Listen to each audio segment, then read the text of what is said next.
mentioned, the operation is named for Legend Taliaferro, a 4-year-old boy who was shot while he was asleep in his apartment. For us, Legend is a symbol of the many hundreds of innocent lives that have been taken in the recent upsurge of crime in many of our urban areas. His life mattered, and the lives of all of those victims mattered. His name should be remembered, and his senseless death, like those of all the other innocent victims in this recent surge, should be unacceptable to all Americans. Through Operation Legend, the federal government has dispatched to these 9 cities, more than 1,000 additional agents to work shoulder to shoulder with our state and local partners. And when I say shoulder to shoulder, I mean literally. I just had the pleasure of visiting the Kansas City Police Department and meeting the homicide squads, the 4 homicide squads and the 2 assault squads, and visiting with them, the Kansas City Police detectives on those squads. But embedded with those squads are FBI agents, DEA agents, and ATF agents, working literally shoulder to shoulder with them to crack these cases. Here in Kansas City, for example, there are 185 additional agents from the FBI, DEA, ATF, and the U.S. Marshals. Also, to support this operation, we've allocated $78.5 million in grants and other funds made available to our state and local partners. These grants, for example, go to support additional police positions. In some states, we have used them to hire more prosecutors, and we have also used them, these funds, to bring to bear some improved technology to help us solve these crimes, particularly in the area of firearms crimes. We saw one result of those efforts last week when Kansas City Police arrested the suspected murderer of Legend. The arrest was the product of very hard work by the Kansas City Police and was supported by critical assistance from the FBI.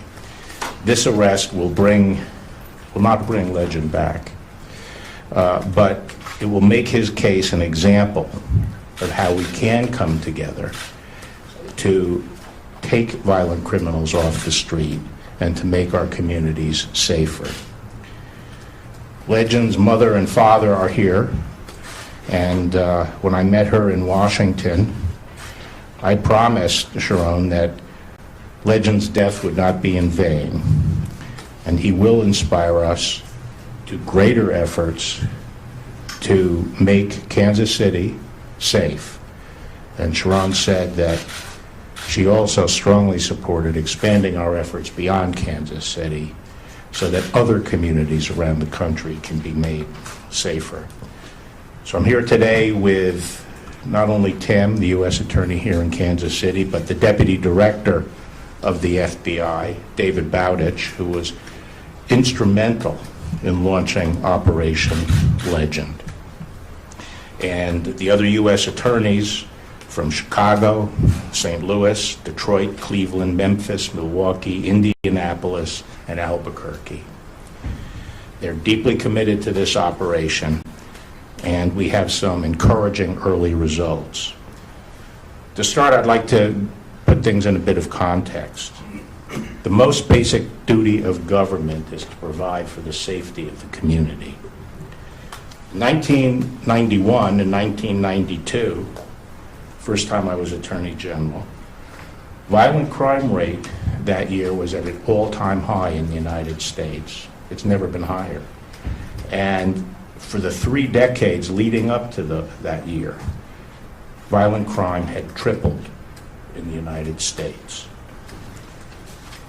At that time, we made the decision in the federal government to dramatically increase our role to focus on combating violent crime.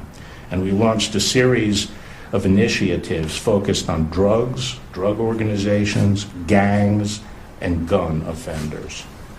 And we also expanded our close collaboration with state and local law enforcement and built up task forces to go after these violent offenders and predators. And over the next 25 years, the crime has steadily fallen, and it's now half of the level it was in 1991 and 1992. That's a lot of lives that have been saved. Now, in 2015 and 16, it went up a little bit, but I'm happy that at least during the last 3 years of this administration, it again is on a downward trajectory, except for this year, 2020. Well, we haven't finished the year yet, and we haven't looked at all the nationwide numbers reported yet. This could be a bad year for violent crime, and arrest a trend that, as I say, has been going on for almost 30 years. This spike may have a lot of reasons behind it. I think some of it may be the pent-up aggression prompted by state and local quarantine orders. I definitely feel a lot of it is due to the premature release of dangerous criminals by the courts and by prosecutors. And I think it also is related to the efforts that we've recently seen to demonize police and to defund their work. Operation Legend is the heart of the federal government's response to this upturn in violent crime. Its mission is to save lives, solve crimes, and take violent offenders off the streets before they can claim more victims. Rather than demonizing and defunding our police, we are supporting and strengthening our law enforcement partners at the state and local level. So far, federal state task forces involved in Operation Legend have made almost 1,500 arrests. It's 1,485 to be precise. And many of those arrests are for violent state crimes, including 90 homicides, like Legend's murderer. That's more than 90 suspected killers who might still be on the streets without Operation Legend. And in many cities, as I said, the operation is just getting started. We make decisions as we go along in consultation and jointly with our state partners as to whether it makes more sense to pursue a case through the state prosecution system or through the federal system. And so prisoners are charged in both under this operation. Of those arrested, we have charged more than 200 for federal crimes, and that includes more than 100 charged for federal gun crimes, 21 of which have been here in Kansas City. Now, bringing federal charges is helpful because in many states it is very hard now, today, to keep violent criminals in pretrial detention. They're just let right out on the street again. But in the federal system, we have a better ability to hold on to violent offenders, keep them in custody, pending disposition of their case. This is critical for community policing. We hear a lot of talk from people about how important community policing is, and it is, and good police departments have that.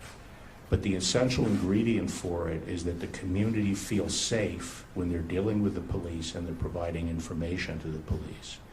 And what typically happens is that where there is no pretrial detention and people in the community feel that the criminals are going to be right back out on the street within hours, they're extremely hesitant to work closely with the police. So this is a very important tool. It's a tool that the states need. But during this period with such high murder rate, we're stepping forward so that we can help keep some of these offenders off the streets. And it's also important because in far too many states, the sentences are too lenient and do not incapacitate these violent criminals long enough and do not provide a deterrent and do not encourage them to cooperate once they're captured. And in the federal system, we have very strong sentences for violent crimes, and that helps us get further information from these offenders. And criminals know that. They know that the federal system means business, and we're putting them out of business of violence in our cities. Our work is just getting started. Well, let me just pause and say there have been a number of photographs of guns appearing on this screen, and one of the important developments of Legend has been the seizure of hundreds and hundreds of firearms in our Legend cities. Here in Kansas City, I think 78 firearms have been seized. And as you can tell, these are not pop guns. A lot of these are high-powered AR-15 type guns with huge magazines, drum magazines. So getting them off the street is saving lives. And we are using very sophisticated ballistic investigation technology to pursue more than 500 leads to solve more gun crimes. So our work is just getting started. There's no more important mission for the Department of Justice than keeping our communities safe. And through this operation, we're going to continue working with our state and local partners to do just that.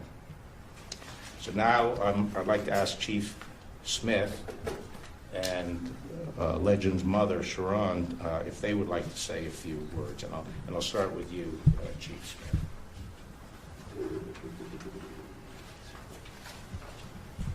Thank you, Mr. Attorney General. Rick Smith, Kansas City, Missouri Police Chief. This morning as we were going through some things with the Attorney General, one thing became noticeable as we walked through our cases is that we wouldn't have solved the cases as timely as we had, and we wouldn't have suspects in custody without our federal partnerships. When I turned to the Attorney General, I said this is absolutely making a difference. And I hope the message that's sent to our community is that this difference that these arrests make a difference, and it will make a difference on our violent crime rate overall in Kansas City. When we started this operation, I said it's not about the agents that came here, it's about the violence that's occurring. And what we want to do is for the violence to subside. So thank you very much to all the partners who have helped us. Hello, I'm Sharon Powell, Legend's mother. I just want to say thank you for everyone that had a helping hand into solving my son's case. And I also want to thank the community because I know for a fact we had a lot of tips and help from the community. So I truly appreciate the help that we had. But I want to express that the community, we have to help each other with the other cases that they're working on to help solve. If you had any information, any tips, I think just go ahead and give them a call so we can help solve other murders like my son, because I know we have had a lot of children that was murdered in our city, and as a community we have to come together to help solve the rest of these murders, because this is just the beginning. Yes, I'm beginning to get justice for my son, but I also want to make sure I help everyone out that I can so we can get justice for you guys also.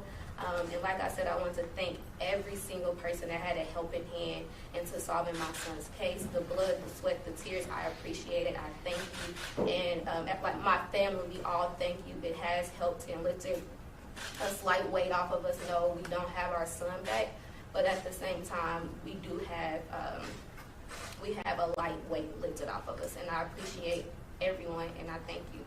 Thank you, Sharon. So with that, I'm glad to take some questions. Attorney General Barr, the majority of homicides in Kansas City and nationwide stem from arguments. So can you elaborate on any federal efforts to address the root causes of crime and specific variables related to crime in an effort to reduce violent crime long term? Well, there have been efforts addressed to trying to figure out what the root causes of violent crime are and to address them, and they've been going on, for 70, 80 years. The Department of Justice, the enforcement agencies, our primary responsibility is to deal with crime. the social conditions that contribute to crime, the fact that people argue with each other and so forth, is really something that other agencies should be focused on.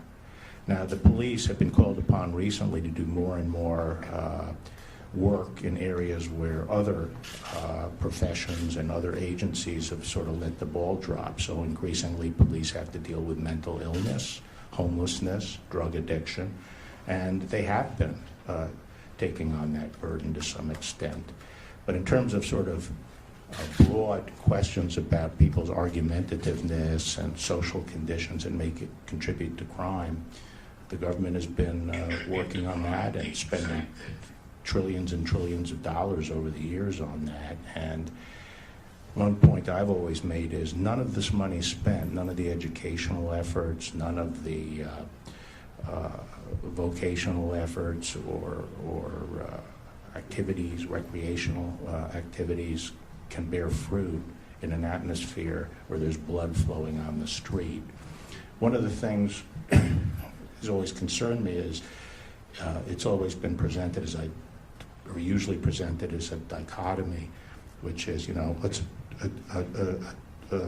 attack the root causes versus those who are actually committing crimes. And it can't be a dichotomy, because none of the efforts to rehabilitate communities can bear fruit in an atmosphere of bloodshed. So the first step, in my view, is to provide safety to the community, and that's the job of law enforcement. Attorney General, you mentioned 1485. That's the number of arrests that have been made under Operation Legend. So far. So far. How many of those people arrested remain in custody today? I'm not sure. Where's Justin? Right here, sir. Yeah, Justin, do you Yeah, know? we'll have to get the answer for you. I mean, a lot. As you know, the marshals have been very active. As you know, the marshals have been very active in making arrests on fugitives. And so our expectation is when somebody is a fugitive and they're returned on a warrant, we stand a much better chance in our state or federal court of having that person detained. But we don't have an exact number for you at the moment. We can work on Is that something you're tracking? So that's a very complicated question because there's so many different courts that are in play. But we're working on an answer for it. It's a good question, but we'll get you an answer. The one thing I didn't mention is, in addition to the arrests, we had the marshals Yes. apprehending fugitives, and we have apprehended, as part of Operation Legend, over 1,000 fugitives. Most of those are on state charges. Attorney General, Operation Legend, which is a federal initiative, but the person that was charged with the homicide and killing Legend was only facing state charges. You mentioned earlier that FBI played a role in this apprehension. Can you tell us a little bit why no federal charges against the gentleman who allegedly murdered Legend? Because as far as I know, there was no federal offense involved in that. Is that correct? Yeah. There was no federal, we have, the federal code has a number of laws that if you break it, it's a federal offense, and state law otherwise governs. But I guess my question is, what was the federal government role in the arrest of the person that this operation was named? right. So I'm going to ask the deputy director to comment on that. But let me just say generally what I was trying to describe to you is these are task forces where you have both state and federal officers working cases. And then decisions are made as to whether it's better to charge it as a state case or a federal case.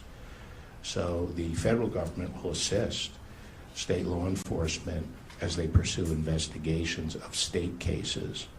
And then sometimes it's found out during that investigation that there has been a federal violation as well, in which case we sometimes charge that as a federal. But as to the specifics in that case, my understanding is that both the FBI and the U.S. Marshals assisted the Kansas City Police. I'm not sure whether Chief Smith or Dave Bowditch would address that. Well, good question. First off, I think it's important to understand, as the Attorney General mentioned earlier, we work side by side. And when I say we, I'm talking Department of Justice components to include the ATF, the DGA, the U.S. Marshals, and the FBI. We work side by side with state and local detectives across the country in all the major cities and many of the smaller cities. I'm not going to get into specifics of this particular case because it is now going to be adjudicated. What I will say is it's very common for us to, all of us, to conduct surveillances, search warrants, interviews, social media exploitation, general court process, and general investigative techniques as part of our task forces that are both joint and federal task forces. Chief, do you want to add something? So of the 18 local cases that have been arrested in homicides that I think Mr. Garrison mentioned earlier, how many of those have been charged at this point? 5. It's my understanding that 5 have been charged. General Barr, can you provide any update on the unrest in Portland, whether additional federal resources have been brought in there, and obviously a video of a man being beaten, crashing at a protest has gained some traction online. Is there any federal investigation at this point, or are any DOJ components involved in that? Can you maybe expand a little on that? It's my understanding that we now have a suspect in that beating. In terms of federal resources, there hasn't been any significant change in the federal resources there. I think the FBI has been providing investigative personnel to help pursue some of the investigations. Out of the 1,500 arrests, how confident are you that you'll be able to have the evidence to ultimately lead to convictions in these cases? Well, I think, I'm pretty confident the evidence will be there, but I think one of the problems we have in the criminal justice system now is revolving door justice. And I think too many criminals, to tell you the truth, during my exposure to the law enforcement community, which goes back over 30 years, there's one constant, which is the police do their job. The police do get the suspect and get the evidence. The system falls apart in the prosecution and trial and sentencing stage. And what's happening these days in the country is we're going back to some of the old practices we followed in the 60s and 70s, where there's revolving door justice and people are not being held. They're not being held before trial when they're dangerous. They're not being sentenced to prison, even though they're violent. So that increasing number of these people have serious criminal history records and they're out on the street. That's the problem. I think if you go to most of these big cities that are experiencing an increase in violent crime, and you go to the police departments, they will know who the shooters are. They will know exactly who the shooters are. And there are not that many of them, relatively speaking. 200-300. That if you took off the streets, you would more than half violent crime. That's my impression. And I'm not necessarily talking just about Kansas City. I'm just talking about all the cities generally. You mentioned 1991 and 92, tough on crime. Well, that tough on crime approach led to mass incarceration, mainly black folks and brown folks, Hispanic folks. Why does the DOJ want to go back to that? Well, actually, that's wrong in this sense. I think the mass incarceration has been thrown around, but I was talking about the incarceration of chronic violent offenders, violent criminals. And I hope no one is suggesting that they shouldn't be incarcerated. I think what people refer to as mass incarceration really refers to the harsh, long sentences for minor drug distribution or small amounts of drug distribution, which led to a very substantial increase in the prison population. I'm not talking about that now. I'm talking about getting shooters off the street. Attorney General Barr, can you address people who in the community who say that Operation Legend and things like this are an overreach of the federal government? I mean, there were people in Kansas City, including our mayor and one of our congressmen at one point, who were against Operation Legend coming to Kansas City. Can you address those people? Sure. There's been a lot of confusion in the media, some of it not unintentional, confounding two different aspects of law enforcement. One is dealing with civil unrest, rioting, and the other is the classical, traditional work that law enforcement does, finding criminal suspects and prosecuting them. And what Operation Legend deals with is the latter. And we've been doing that in the federal government for decades. As I said, we stepped it up dramatically in the early 90s. But working on violent crime and working with state and local government, that's what the Department of Justice does. And we've done it a long time. And what this is ratcheting it up and targeting at the shooters in selected cities where there's a high homicide or non-fatal shooting rate. I think a lot of that rhetoric came at a time when the narrative, as the press calls it, was in taking shape in Portland, that the federal government was overreaching by going in to suppress demonstrations. And during that, it was in that environment that I think some people made misinformed comments about this law enforcement initiative. As a follow-up to that question, we talked about the successes of Operation Legend so far. You all are pulling out of Kansas City, as I understand, in September. So what comes after this? Like, how is this operation going to continue to be successful in Kansas City after the 185 people that are here helping pull out? Well, we're not pulling out of Kansas City in September. I mean, we always will have a strong law enforcement presence here, and it's really a question of adjusting the levels of additional resources that remain committed, and that's a moving. I mean, that will be considered as we go along. As long as we're successful in taking bad guys off the street, we'll be here. You mentioned the revolving door earlier of the justice system. As I calculated here, you mentioned 1485. That's the number of arrests, but only 200 charged with federal crime. That's about 13.5%. No, but that's not the revolving door. That's the decision of where they're going to be charged. What I'm saying, though, is that, are you implying that the state and local courts or that revolving door, letting people out? Of course, we're in the middle of a pandemic. A lot of these criminals who may be getting arrested may be getting back on the street. I guess it goes back to my earlier question about, are you tracking? Are you able to track if these criminals that you're arresting are back on the street, or alleged criminals? Yeah, I haven't aggregated them, so I can't give you an overall figure, but when we talk to the U.S. attorneys in the individual jurisdictions, they have a good idea of which cases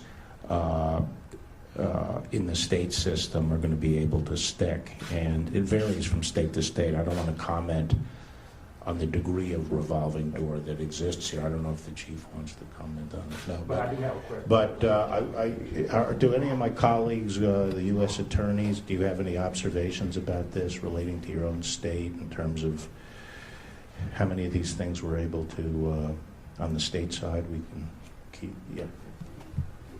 I'll just say this, on the fugitive warrants, these warrants that where we're making arrests on these warrants, these are violent criminal warrants, right? So these are people who are charged with aggravated assault or homicide, very serious crimes. Those tend to be cases that are good candidates for bail in any court system when you're trying to seek detention. When you've returned a fugitive to a court system where they're charged with a homicide or an aggravated assault, you've got a pretty good argument for detention. Certainly in Ohio, that would be the case, which is where I'm from, the U.S. Attorney in Cleveland. Many of these other arrests are fresh state arrests that are made on the same kind of crimes: aggravated assaults, illegal possession of a firearm, large-scale drug trafficking. That's what we're looking at. So those are cases that, on average, are going to stand a much better chance of detention. In Ohio, really in many other court systems, you'd have a pretty good shot at detention. But I can only speak for Ohio. I have a question for Chief Smith. One more question for Chief Smith. Okay. Chief Smith? Yes. Chief, record pace of homicides here, low clearance rate, the federal government is here helping you. You said they've helped you. What does that say about the local police efforts to clear homicides here in the city?